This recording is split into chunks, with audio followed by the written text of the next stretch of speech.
So I want to give you this overview first to give you a structure about how these next sections are organized. So first, the Flynn's taxonomy are basically separation of by the instruction streams that's in here, and also the data pool. So we can walk through a few 4 categories. One is a single instruction stream and a single data stream in here. Let me wear this mic so you guys can hear better.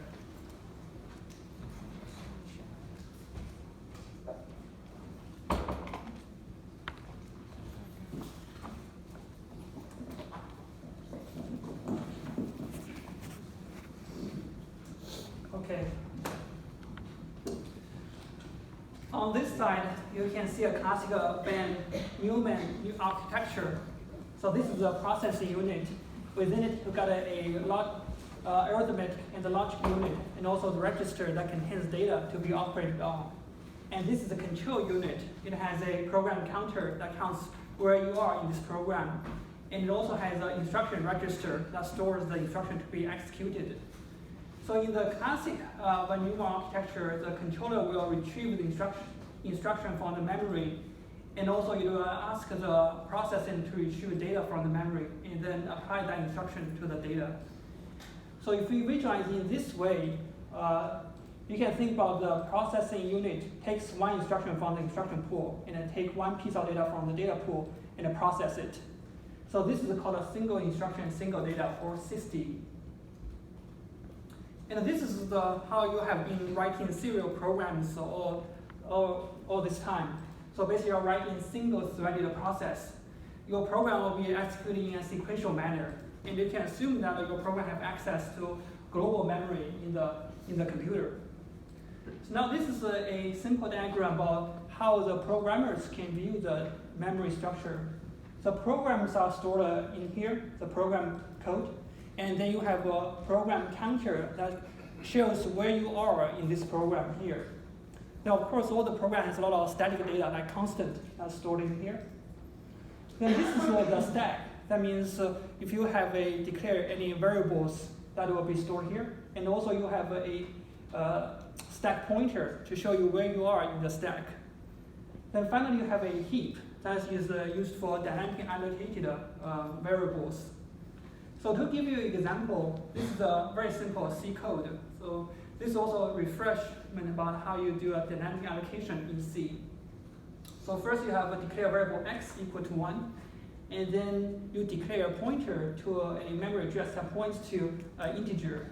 Then you can call malloc to allocate a memory for this integer. Then you can use that dynamically allocated variable and then assign a value that x plus 3. After you use that, you can free the memory. So now the question is, where are these variables stored? So where is the x in these 3 pieces of memory locations? Yeah, that's right. How about a p? P is the memory address. Yeah, that's also a stack. So basically, this memory address is actually not different from this integer variable. So how about this pointer? That's the memory actually this pointer points to. Where is that address? Where is that variable located? Heap, right? Somehow you guys. So you are locating here. Okay, so that's SISD. So you have only one instruction and one data point. But you can also think about what if you have a lot of processing unit and a lot of control unit, then you can have this new strategy called multi-instruction, multi-data, or MIMD. So one example of the MIMD is the shared memory, MIMD. So in this case, you still have the basically entirely functional CPU in this side and another CPU on this side, and they are connected with using a bus to the shared memory, a global memory here. So in this kind of architecture, each CPU can retrieve an instruction from the instruction pool and retrieve data from the data pool and process it and store the data. And you have all the other memory CPUs that can do the same thing independently. So, but the advantage here, since all these CPU connected to the global memory through a bus. They have the global view of the memory. So now let's look at, again, this view of the memory structure from a programmer's perspective. Most of the shared memory MIMD is programmed with a single program mode. So all the threads here actually are executing the same program. That means the code, the program code actually are identical between all these different threads, but they all be running as a single process. So they are running in a single program, single process. They have this entire shared memory structure. But they have multiple threads. That means they have different program counters. For example, the thread number 1 may be executing this piece of code, whereas the thread number 2 maybe are here. So basically, this is how different threads can execute different instructions from the same program. They just are in different locations in the program. And also, all these threads has different stack. So this is a stack for thread number 1, the stack for number 3. If you look at the code here, as we mentioned before, X and this pointer are both in stack. So that means all the threads are storing X and P as their private variables. But the pointer points to a location, to a memory address in a heap. That actually is shared. So you can notice that all these threads share the same heap space. So this is why we call it a shared memory. So they are locating a consecutive memory structure in the shared heap. In the shared memory MIMD programming, you basically are programming multi-core CPU, and this is an example of that. So in here, we are looking at a AMD Zen architecture. So in one chip, you can have 8 Zen cores, and these cores may share L2 cache and L3 cache. Then after you put all these 8 cores in one chip, you can actually integrate that into a multi-chip module. So this is how it looks like. So in this case, we have 4 chips on the same module. And this becomes one multi-chip module. This is basically goes to one socket here. Then most of the computer can have 2 sockets. And if you add up all these cores, you can have many, many cores. Basically, you have 8 cores times 4 and times 2 sockets here. And all these sockets are connected to the memory. So this is the DIMM slots. So this is the memory that can be accessed across all the cores. So alternatively, you can design a shared memory MIMD structure. So in this example, you have a CPU here. So this is basically a CPU and connected to a memory and connected to I/O. And this is another CPU connected to memory. But in this architecture, all the memories are not shared between the 2 computers. Instead, you have an interconnect that connects these different computers together. So an example of this is a Beowulf cluster. So this is what startup and academia uses from 10 years ago. And in this example, you can see basically there are discrete workstations, but they are connected together through Ethernet. So you can imagine that this is very hard to, easy to conceptualize. They all have their own RAM and CPUs. And if they need to access another computer's RAM, that can be difficult. They cannot access directly as we mentioned before. Instead, you have to send messages between different computers. So this is also considered MIMD because you have multiple processing units, and they can retrieve data from this data pool, and also they can retrieve different instructions from the instruction pool. But the main difference between this and the shared memory MIMD is this data pool is not available to all the cores. So each core has its own memory to access data. So now let's keep moving to another corner of this Flint's taxonomy. So it's called a single instruction and multiple data. So as you can see from here, in this design, you basically retrieve one instruction and apply it through multiple pieces of data retrieved from the data pool. So in the hardware, it looks like this. You basically have one control unit, but this control unit can issue instructions to multiple processing units. All this processing unit has its own ALU and has its own register. But you can see there's a constraint here. since we only have one control unit, we can only issue the same instruction to all the processing unit. So all the processing unit need to execute the same instruction at the same time. So you may ask, why do we need to use only one control unit? Why can't we just have multiple control unit? So the reason is when you design, if you are designing a processing unit, so you have a given number of transistors to work with. You can either spend those transistors to have more control unit here, or you can use those transistors to have more ALU. So in this design, basically you budgeted more transistors towards a higher number of ALUs, but you have saved the transistors by using just a single processing unit. In this design, the parallelism is basically divided the data across different processing units. Then of course you need to use the same instruction. So in this case, can you think about what's the potential disadvantage of using just a single control unit? You can't change your execution based on what the data is. Right. So basically, another way to say is randomness of SIMD is if statements. If you have if statements, some of the threads need to execute one statement, some other need to execute the other branch. Right? So in that case, so those processors will need to execute those two one by one. So for example, if you have two branches, so half of the course will execute this branch first. After this process threads finish that, the other threads will start to work on the other branch. So it's basically, this is why we are saying some of this ALU may remain idle when you have these branching events. And the classic, the most exemplar of this SIMD is GPUs.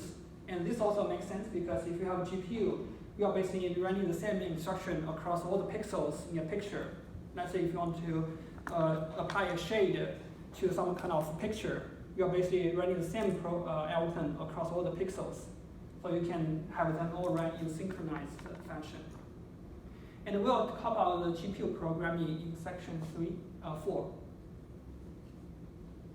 So now let's review this Flyn's taxonomy. So again, remember, the key difference is can you execute multiple instructions at the same time, or can you run those instructions on the multiple pieces of data? In SysD, you take one instruction applied to one piece of data. In SIMD, you take one instruction and execute it in parallel across multiple pieces of data. But with MIMD, you can take multiple instructions and apply to multiple pieces of data. So you can also see we didn't talk about this MINSD here. That's you take multiple different instructions applied to the same piece of data. So this is actually not used in practice. But all the other programming paradigm has been extensively used in our everyday computers. So you have learned the SysD in serial programming courses. We'll learn SIMD in section 4 in the GPU programming. And in this lecture, we'll talk about NPI, so that's for distributed memory MIMD programming. And in the next section, section 3, we'll talk about OpenMP for shared memory MIMD programming.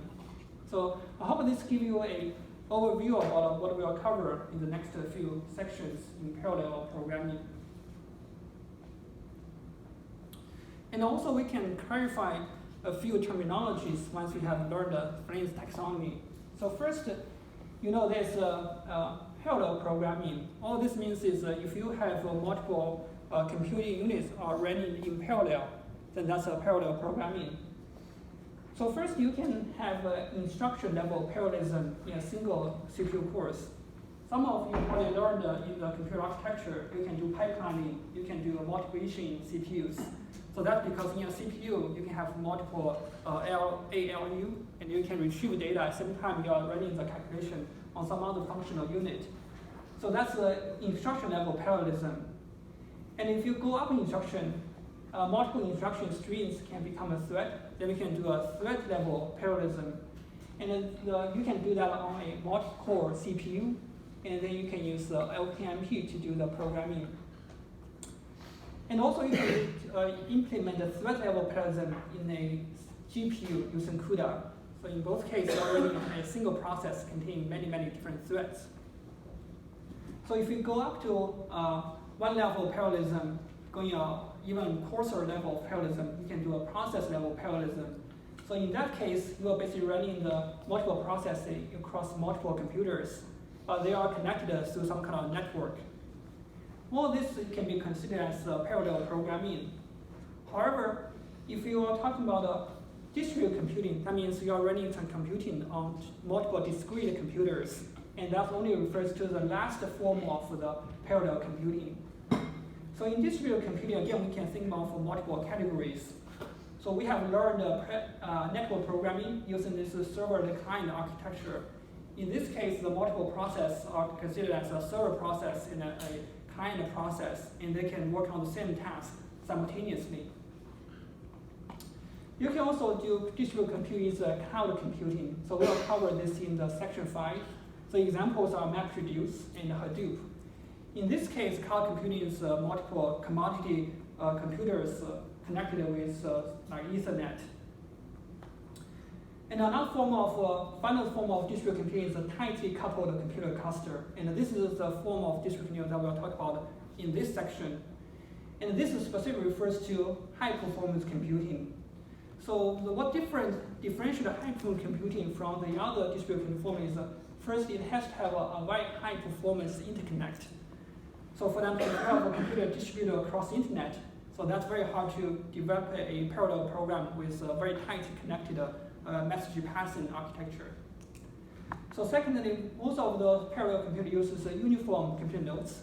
And also they are typically a single computer node can have very powerful CPUs and GPUs. And this is often used for supercomputers. Of course, you can also have smaller clusters. And like in the OU, we have Schooner, so that's a relatively small cluster. But in supercomputers in the world, it also uses this kind of architecture. So basically, this shows you a roadmap of this course.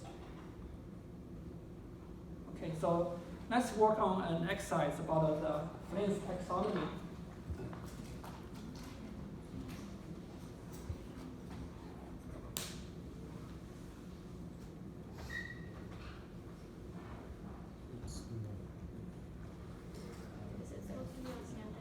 Yes. No, it's not.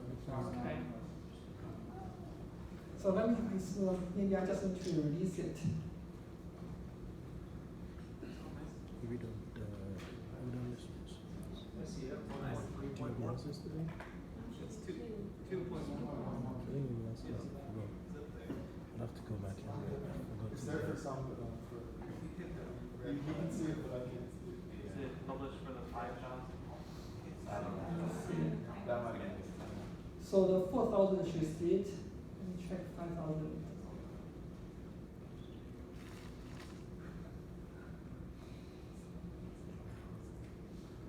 Okay, I need to copy it from the 4,000 level course.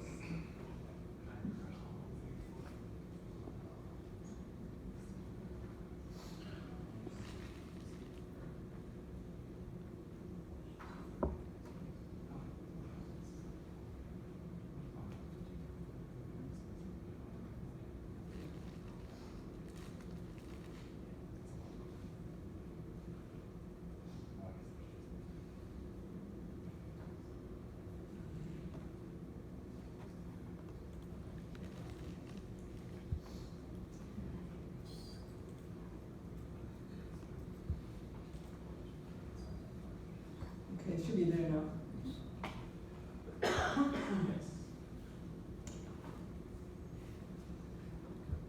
Okay, so first let me briefly explain this exercise. So basically, let's think about we have to design a car manufacturer, and then you have this 5 steps: putting an engine, assemble steering, add seats, and assemble this wheel, add a braking system. So now for each task, you need a robot and a human supervisor to perform each task. So a human supervisor can supervise multiple robots if the robots are performing the same thing. So you can think about the humans are the control unit, the robots are ALU. So now there are a few constraints, so specified here. So the assembly of the seats cannot happen at the same time of the steering system. That means the seats cannot be assembled at the same time as the sling steering system. And the assembly of brake that's in here has to happen after the assembly of wheels. But all the other tasks can be performed in parallel. So now the question is, so you have learned these different forms of parallelism. Can you design different strategy to assemble vehicles?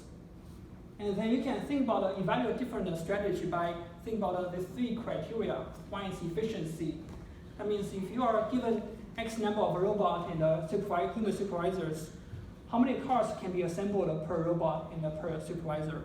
So if efficient assembly should make maximum use of all the robots and the humans.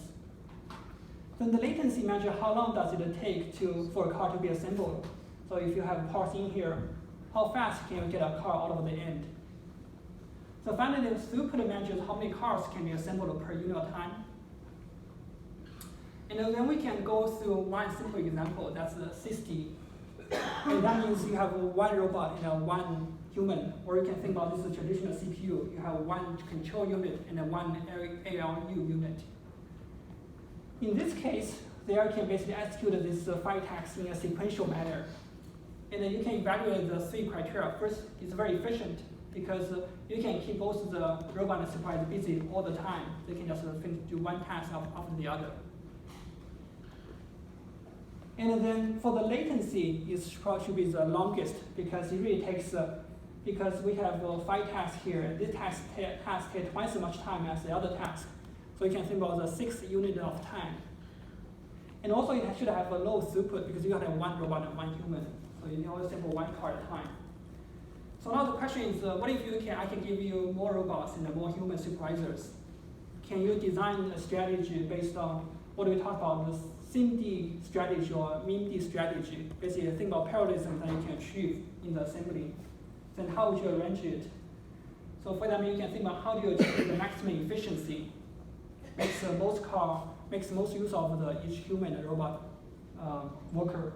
How do you achieve the best latency? And how do you achieve the highest throughput? So maybe you can think about this a little bit. So I'll give you 5 minutes to work on this problem.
This one, this seems to be doing like the longest latency. This is 1 person, and doing 1 so they just start has to wait for 1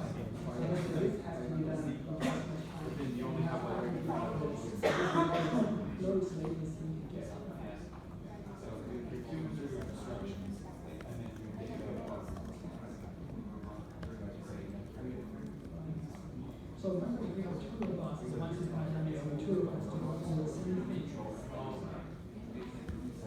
Right, so this is like one for ALU and 1 CPU. That means those 2 ALUs execute the same instruction.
think about this together. So can someone tell me like what's the design with the lowest latency? Can be. Maybe. Yes. So how do you arrange them? So you can have, the only things that need to be happening, the braking system has to come after the wheels, and then the seats and the steering can happen at the same time. But aside from that, you can be doing all of the tasks at the same time. Yes. So you could get a car theoretically in the amount of time that it takes steering plus seats. Right. So basically this has to happen after this. So that's the main time constraint. You can do the other in parallel, right?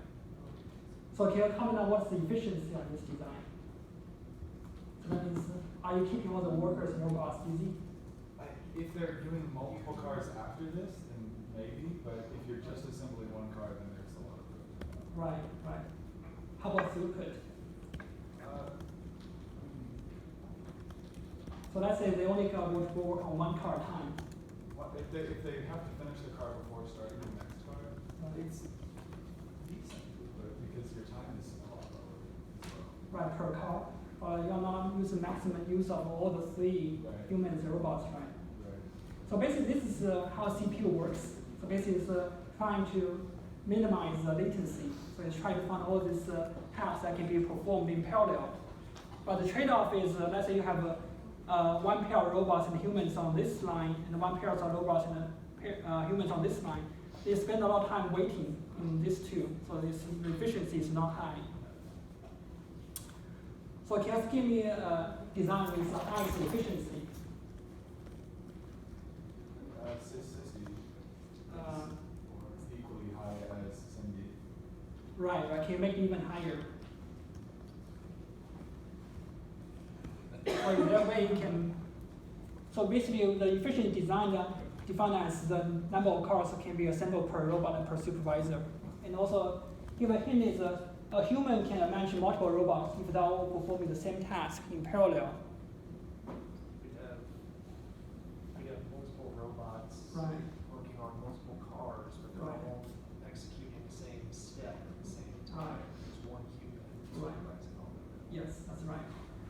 So in this way, you got rid of the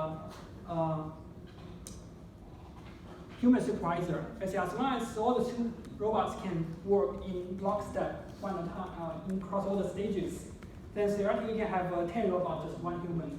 So that's the most efficient. So can you think about like what's the disadvantage of this approach? Same time to completion. Right, so for example, if you have a different robots perform different rate, then the faster robots has to wait for the slower robot.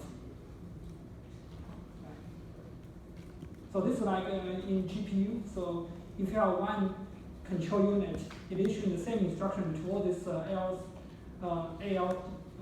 ALU, then the faster ALU has to wait for the slower ALU. So if you want to maximize throughput, the best way is to do data parallel min-d. So basically each of the pipeline has its own human supervisor and has its own robots.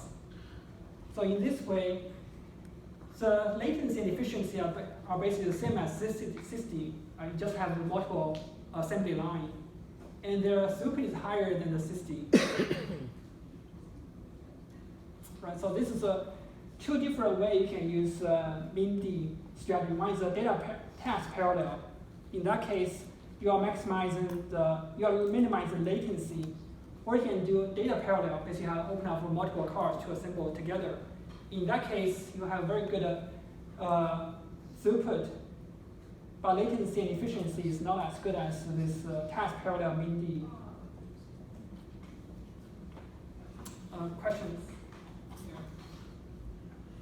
Where is pipelining with, you talked about that again, where's pipelining with a single processor fit here? I mean, wouldn't you need multiple humans and multiple robots still to do that sort of?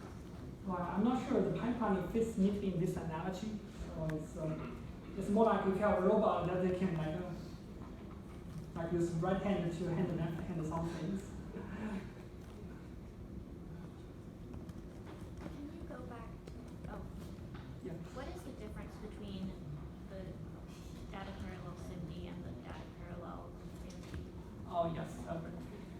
So in this case, you only have one human supervisor.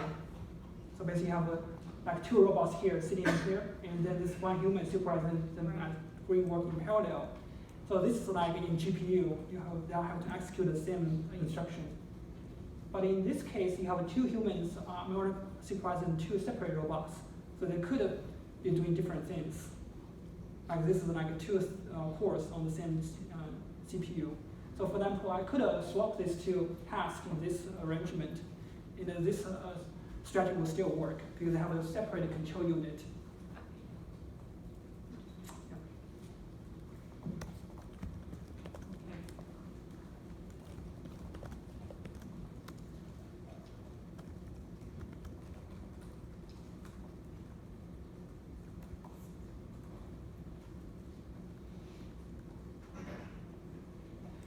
Okay, so let's go to the next session. So basically we talked about the Flyn's taxonomy, and also we talked about all the terminology here. So in this section, we'll specifically talk about HPC, high performance computing. So why do we need high performance computing? So first, we got a lot of data, and then we need to do simulations at higher resolution, and we have a more complex model. A good example of that is weather forecasting. So you has a very big center, National Weather Center, that does the modeling for weather forecasting. So why do they need a higher performance from supercomputers? So why is the data that you use for the weather forecasting become bigger and bigger? So you got more radar and you got more satellite image. Those need to be processed. And also we want to do forecasting with higher resolution. For example, 10 years ago, we can do the simulation with a grid of maybe a few kilometers by a few kilometers. But now we can do a higher precision prediction of wind, for example, within a town-by-town basis. Basically, that's 1 kilometer resolution. So in that case, your computing also becomes more intensive. And also, we are using a more complex computational model. Before, you can just simply extrapolate the weather from the current pattern to the future. But now, weather forecasting uses physics model. They actually consider all the atmosphere movement. So all this reason makes the demand of high-performance computing becoming increasing year after year.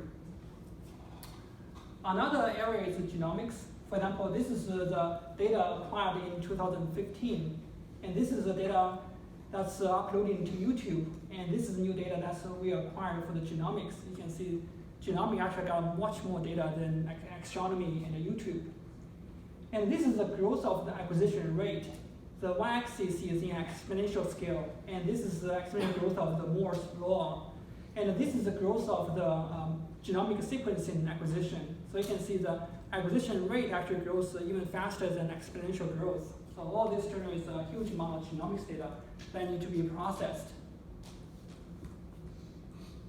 So if you look back at the history, the high-performance computer actually should be the norm. For example, in the first computer, we have all this room full of equipment. They require a lot of scientists working on these big computers. It's only in the recent 20, 30 years, personal computer becomes the norm, and high-performance computing actually becomes the exception. So, but people have been always interested in, given a small computer unit, how we can assemble multiple computer units together to become a much more powerful machine to calculate a computation. So this is the currently largest supercomputer. It's called a Summit supercomputer, and this is located in the Oak Ridge National Lab. This supercomputer is made by Cray and IBM. The key technology of this supercomputer is multi-core CPUs. It uses a Power 9 CPU from Intel. It also uses NVIDIA's GPUs in each node. Then in this Summit, the main computer actually is energy efficient. In this supercomputer, it uses 14 megawatts of electricity. So actually this is basically need to be powered by a dedicated substation, and this consumes tons of power to run. But it gives you a lot of computing power. It's a 140 petabytes flop. So a petaflop means 10 to the 15th, and a flop means one floating point operation. So very large computer, very large computing power, but also requires a lot of electricity. So electricity actually is the main constraint for us to build an even bigger computer. So it requires the heat dissipation. So it's very hard to power these computers with exponential increase in the emission of heat. But we are still pursuing higher performance. So this is time from year after year, and this axis is a measurement of HPC performance. A benchmark used for PC is called typically MinPAC. Basically, calculate how fast this computer can perform linear algebra operations like a matrix multiplication. So for now, in this black line, that's the sum of the total computing power of all the top 500 supercomputers in the world. And you can see you basically have an exponential growth here. And there are also other measurements like the fastest supercomputer, it also grows exponentially year after the year. Okay, so this is a very brief introduction of the HPC. So now let's talk about what's the hardware behind the HPC. So first, when we talk about the MIMD system, we talk about there are two forms. One is the shared memory, the other one is distributed memory. You could design a supercomputer in this fashion. So you have many GPUs here, and they're all connected to an interconnect. And this interconnect gives access to a global memory. So would this design be scalable to thousands of GPUs? Why not? Simply could physically access on the same memory. Right. So you have this will create a lot of latency to access memory, right? So even in a single computer, we know something called a Van Neumann bottleneck. That means all these process units has a very low memory bandwidth to the memory. So actually, this is why we need to upgrade the classical Van Neumann architecture with cache, with L1 cache, L2 cache, is to reduce the bottleneck from the memory to process unit. If you do this, that means all these CPUs will be competing for access to get the data from the memory. So that's why it's not scalable to thousands of CPUs. But this architecture is used in the multi-core CPUs. You could have 10, 20 CPU cores. They all are connected to the bus. The bus connects to a memory. So this is what we will learn in the OpenMP programming section. But it's not scalable. It's only scalable to a single computer. Instead, all the current supercomputer uses a distributed memory, MIMD. You can think of this as an individual computer node. Each computer node has a CPU. It's connected with its own memory. Then all these computer nodes are connected through an interconnect. And this is how a distributed memory MIMD system look like. So I used the Summit superconductor as the example. If you go to a supercomputing facility, basically you will just see row after rows of computing cabinet. And this is the picture of how this computer are assembled. This is a one cabinet. So the thing that they're holding in their hand, this is basically one computer node. So this computer node is basically equivalent to one workstation. After you put this computer nodes into this cabinet, the next thing you do is you have to do the interconnect. So basically, you can have multiple interconnect technology to choose from. Then after you make all the interconnect to connect all these computer nodes, then if you look up the facility, you can see all of this pipe. And all these are used for cooling. So remember, this consumes 14 megawatts of power. And all this power need to be carried out, need to be dissipated through the atmosphere. So most of this is actually used to use the liquid to take the heat from the computer nodes to the cooling tower. So if you look at the HPC architecture in this kind of diagram, actually it's more complex than just a distributed memory, MIMD. It's very heterogeneous. So first, you have these nodes that are connected by a global interconnect network. So you can think of this as a distributed memory, MIMD.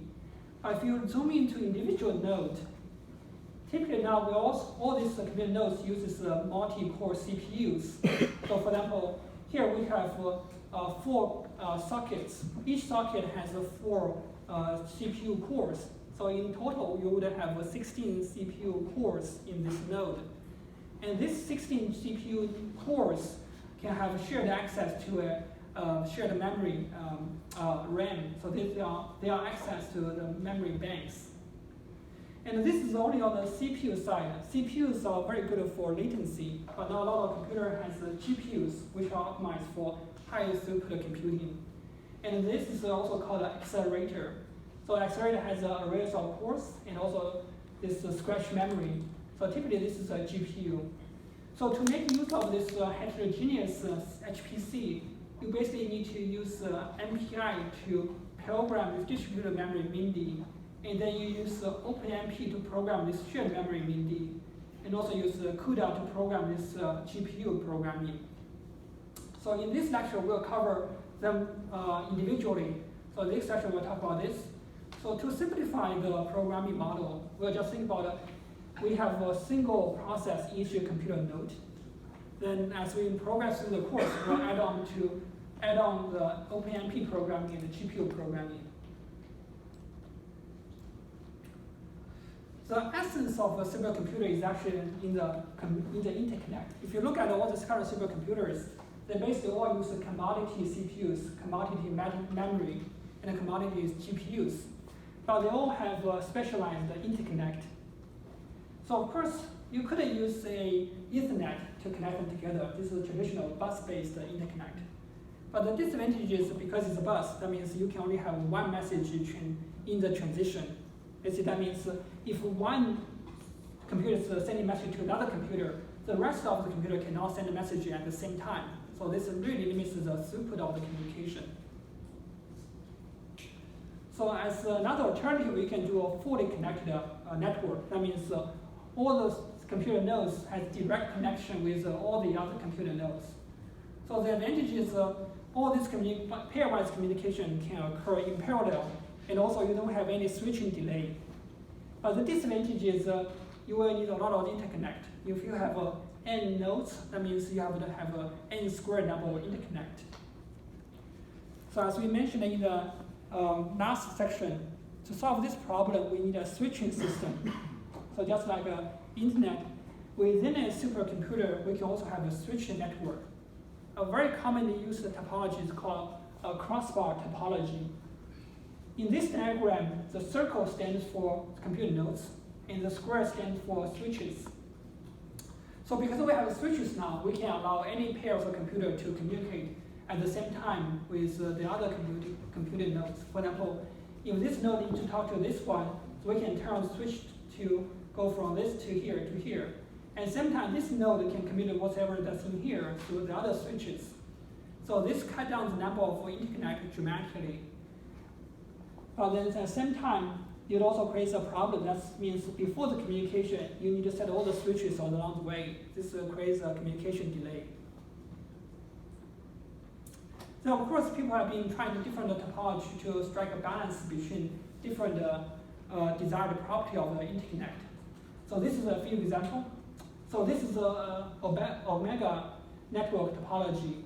Again, this is a computer node, and this is the switches. So as you can see, it has less connection in the switches, so it's more scalable. But at the same time, the trade-off is higher latency and lower throughput. And this is a few other topology. You have a 3D mesh network. Each node here is a computer node, and have some interconnection. And this is another topology, 2D torus network. So given all this different topology, how do we compare their performance? So there are a few criteria that HPC community uses to evaluate the performance of the networks. One is the degree. That basically measures the number of neighbors of any node. If you look at this design here, so now the degree is n minus 1. But if you look at this, the neighbor is just 1. The n switches here because it's connected to all this, one switches here. Then the second parameter is diameter. This measures the length of the longest shortest path between any two nodes. The way to calculate is you have n nodes in the network. So there are n squared pairs of nodes. They calculate the shortest path between all those pairs. then this diameter matches the longest of those shortest paths between any pair of the nodes. So this is the diameter of the network. So finally, we have a bisectional width. That means if you have a network, then it asks how many nodes do you need to remove to cut this network into 2 equal halves. So this measures how much throughput you can push data from one end of the network to the other end of the network. So this is all the desirable property we want to have a network. One is we want a constant degree. That means when you add more nodes to the supercomputer, your number of additional interconnect just increase linearly. So secondly, we also want a low diameter. That means between any 2 pair of nodes, you can have a very short path. So that would reduce the latency when you send a message from one node to the other nodes. So finally, we want to have a high backsection width. So this is basically a measure of the throughput. So if you have a high backsection width, that means you have multiple paths going from one half of the network to the other half of the network. That will support more number of concurrent communication channels. And of course, these are often contradictory. If you want to have a low diameter and high bisection width, the easy way just to add more interconnect, but that would increase this degree as the number of nodes. So this is why we have this different architecture. So if you look at a specification of a supercomputer, so often we'll tell you what's the architecture of the interconnect. And the other specification is the implementation of the interconnect. Ethernet is, of course, the most commonly used interconnect for commodity clusters. For high-performance computing, InfiniBand is actually the standard. And this is an architecture of InfiniBand. As we talked about in last lecture on computer networks, so we talked about the different layers. For InfiniBand, because it's also a computer network, it follows the same layered topology. So at the bottom, we have a physical layer. Typically, InfiniBand uses a copper wire. Then on top of it, we have a link layer, then network layer, then transport layer. Then finally, an application layer. As a programmer, we are just concerned about the application layer. InfiniBand will provide the solution for all these different layers. And this is actually just a standard. There are multiple vendors of InfiniBand. So all have their own implementation of these different layers. So when we measure the performance of interconnect, we often use these two performance matrix. One is the latency. So this is a bit different from the delay that we talked about when we consider the internet. In internet, because it uses a packet switching system, so you have the different delays.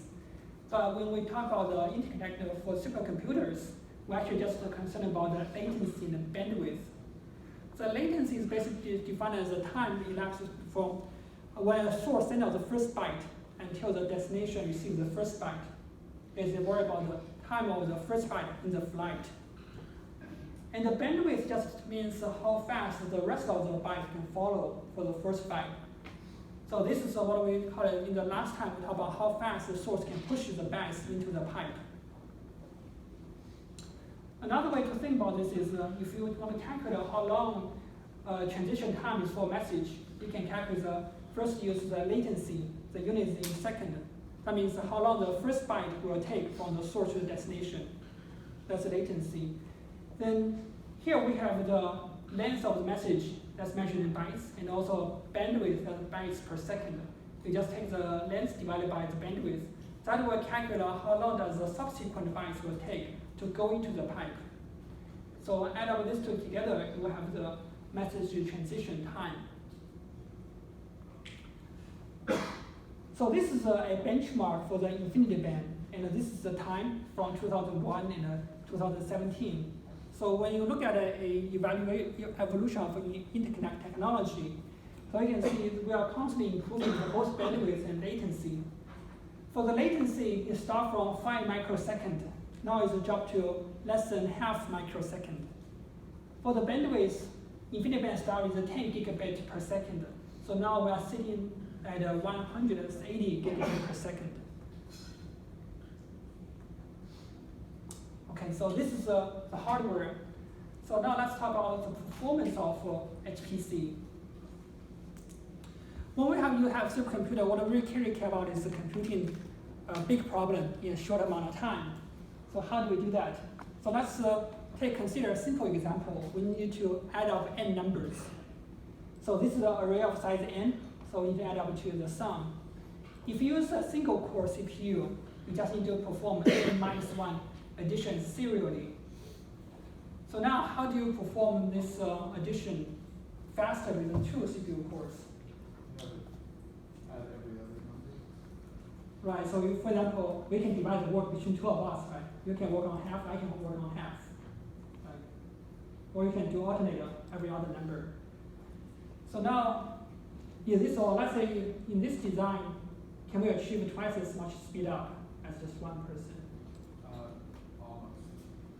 Okay, so why is not exactly 2? It's not exactly, because then we have to come back together and add up our results. Right, that's parallelization overhead. So if you want to calculate that, we can first get a serial runtime that's in here. Then we can count how many processors do we have. If you have 2, then serial time divided by 2. If you have linear speed up, the parallel time is just the serial time divided by the p. But as we mentioned before, it's very hard to achieve a linear speed up. This parallel runtime is often higher than the linear serial runtime divided by the number of processors. So if you think about that process, so first let's say we have 2 CPUs, CPU 0 and CPU 1. Then we have 2 partial sum here. So first we need to send CPU sum 0 from CPU 1 to CPU 0 in a message. And once CPU 0 receives the message, it can compute the sum, right? So now if you look at these 3 steps, we have n number. We can divide that n number in p processors. And this is how much addition each piece of process need to process. Then we need to send all the partial sum from all CPU cores to one CPU core, and then p addition serially on one CPU core.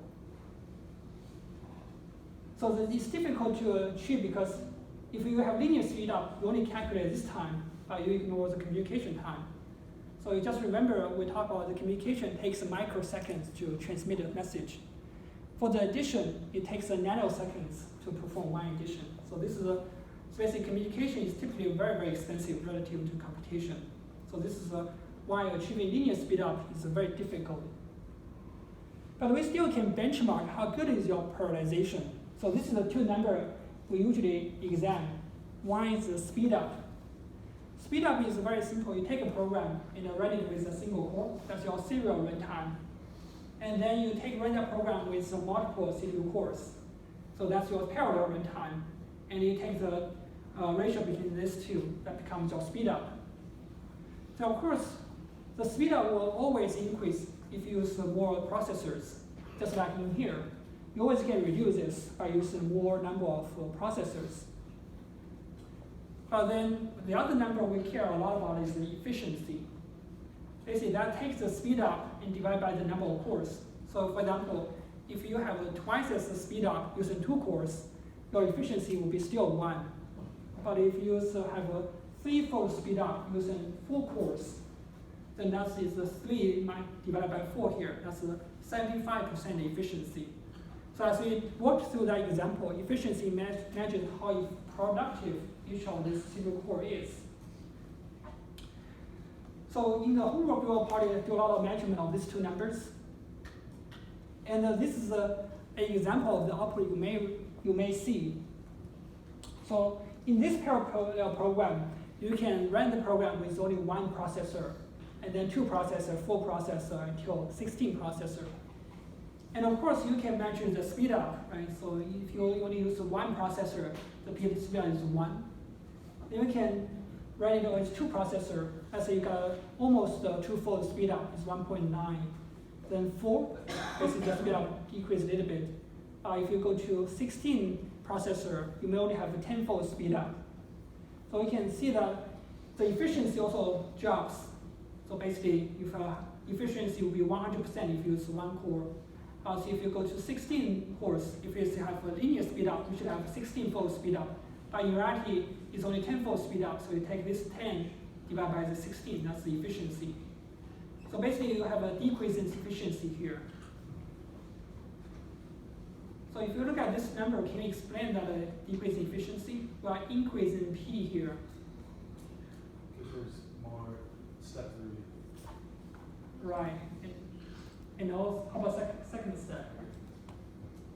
So remember, if you have 5 processors, you need to send 5 messages, right? So second step also takes more time. So this is all the overhead that a serial program doesn't need to worry about. So this is why you have the more CPU processors you have here, the more overhead you have. So this is one way you can think about this parallel time. You can decompose that to a serial time. So this serial time is parallelizable. You can reduce that proportionally with the number of processors. At the same time, you have the overhead of parallelization. The overhead of parallelization typically comes from two sources. One is the communication. So that's this step, communication of the message to one CPU core. And also synchronization. So synchronization means you have all the processors need to complete their calculation around the same time. So let's imagine you don't have the second step doesn't take any time. You can have an instant communication. And we can even ignore this.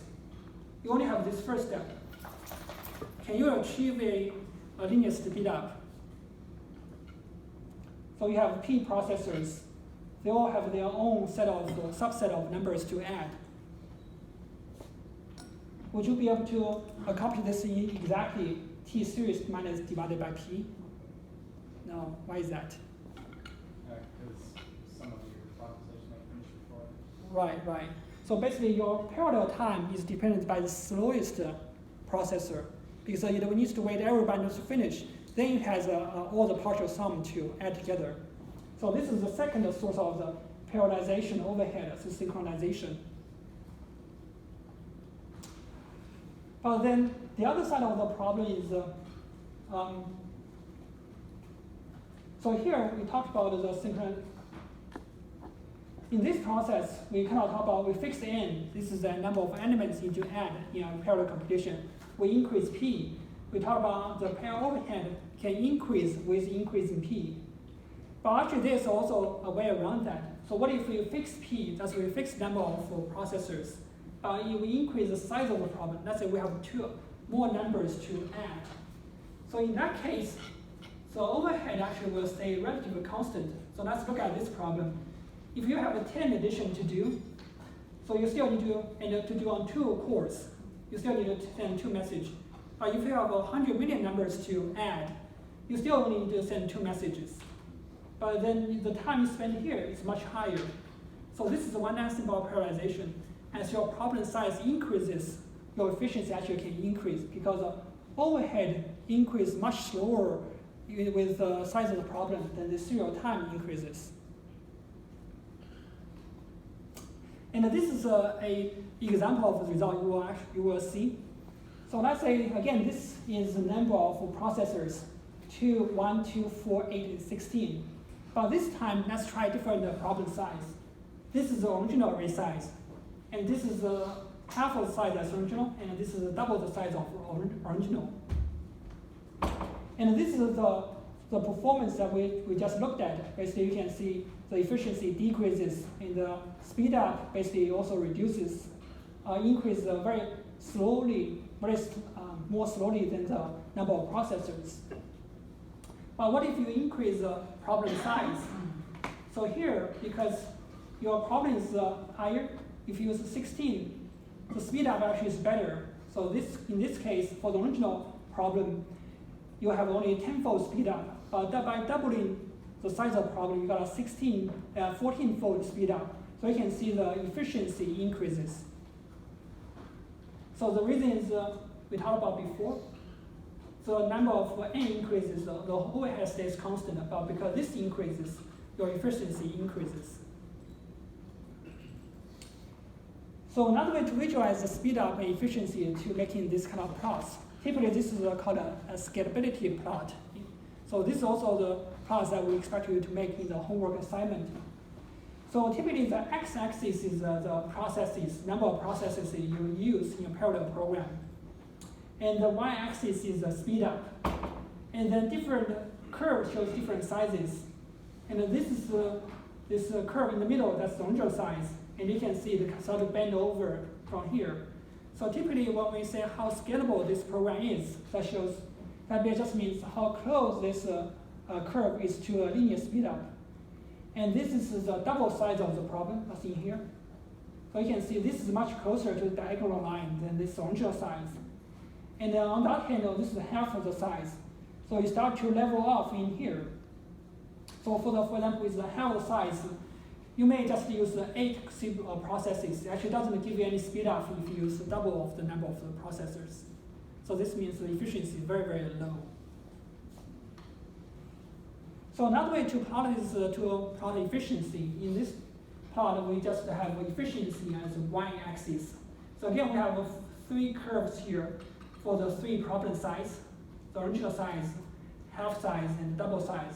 So you can see that as you increase the problem size, the efficiency stays closer to 100%, even if you increase the number of processors. That data point going up there on the double size. Oh, yeah, sometimes you can have a super linear speed up. It's because the memory bandwidth is better, so you have 2 memory channel. Does that make sense? No? I think so. Okay, so that's actually a very good question. So lots of times this is limited by the bandwidth that you have. Okay, this is a motherboard, right? So this is a socket, and this is the memory bank. If you just suck a lot of data from these 2 memories DIMM size, it's much better to distribute half of the computing here, half of the computing here. So you have twice as much memory bandwidth. So that's sometimes you can choose a super linear speed up. That's not very common. So.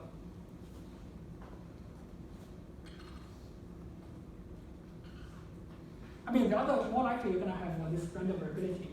So when you have a homework, we do expect you have some random variability in this scalability part. Okay, these two insights, actually someone invented a very famous law to describe it. It's first law is the Amdahl's law. And the intuition actually is just what we talked about before. If you have one processor, you typically have some unparallelized work. So that's this orange part, the orange colored part. And then you have some parallelizable work, that's in the green part. So if you use a 2 processor, of course you can cut this parallelized work runtime in half. Also this shows how much time you spend each step.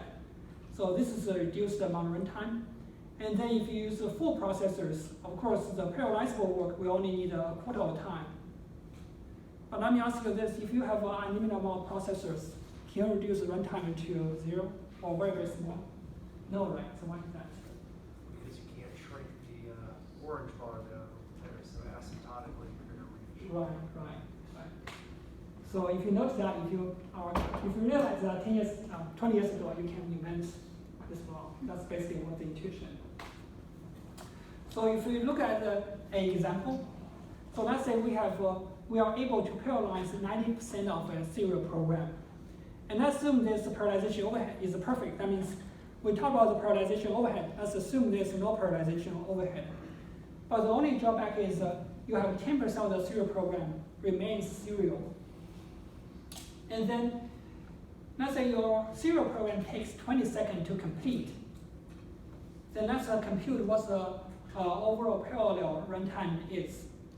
So you can take this 90.9, that's the 90% of serial program is parallelized, then times the t-series, so this calculates the parallelizable part of the program, divided by p, so that's the number of processors. And then this is the part, the 10% part that cannot be parallelized. And then this is the results. So you can see that even if you increase the p to infinity, you still have this 2 seconds that cannot be reduced. Then what is the maximum speed up you can get? So 10 times, right? So if you have a supercomputer with a million CPU cores, it doesn't help you at all. The best you can do is 10 times speed up. And this is a more general formula of the Amdahl's law. So we have a few components here. let's say R is a fraction of serial program that remain unparallelized. The K is a fraction of a serial program that has been parallelized. Of course, let's say we add up to 100%. This is one here. Then the P is the number of processors. Then the speed up is the runtime for the serial program, that's R plus K, is basically equal to 1 here. Then the parallel runtime is basically R, that's the unparallelized work. Then K can be divided by P. So if you simplify this, this is the speed up you can get for this program. And as we talked about before, even if you increase P to infinity, then this becomes very, very small. But the maximum speed up is still R, because that's the part that's remain unparallelized. So of course, why do we need a supercomputer?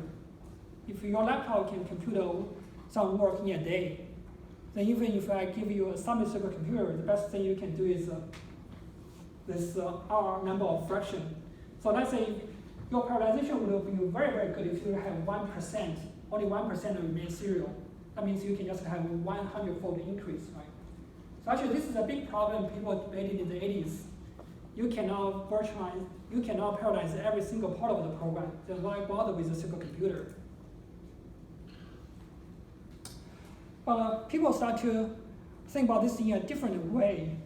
So here, this M-dot law focuses on a fixed number of workload, so which have a constant R. But in practice, a computer is used to solve a bigger and bigger problem. In that case, people think this fundamental assumption that R is fixed is a wrong assumption. As the problem gets bigger, R actually will start to decrease.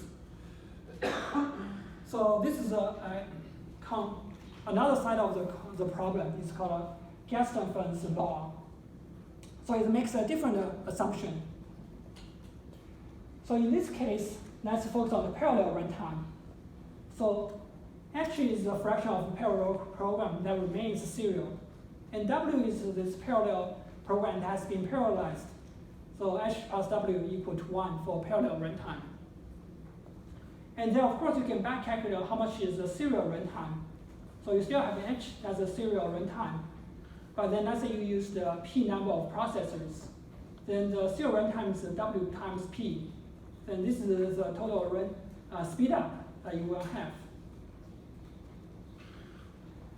Then you can see that in this case, the basic assumption is if you increase the number of processors, the number of speed up is also infinity. So you can see there's the difference here. So in M-dot law, as the P increased to infinity, you have an upper bound, that's R here. But this is not bounded by anything. So the trick of this Gerstenfels law is they fix this H here, but they allows this W to increase proportionally with number of processor. So one way to visualize is, so in M-dot law, it fixes the serial runtime to 1. And then you have the unparallelized portion and the parallelized portion. As you throw more processors at this parallelizable workload, you can shrink this to this much. This is still your constraint. This is your lower bound. In the Gerstenfels law, it focuses on you fix this serial part of the program as constant.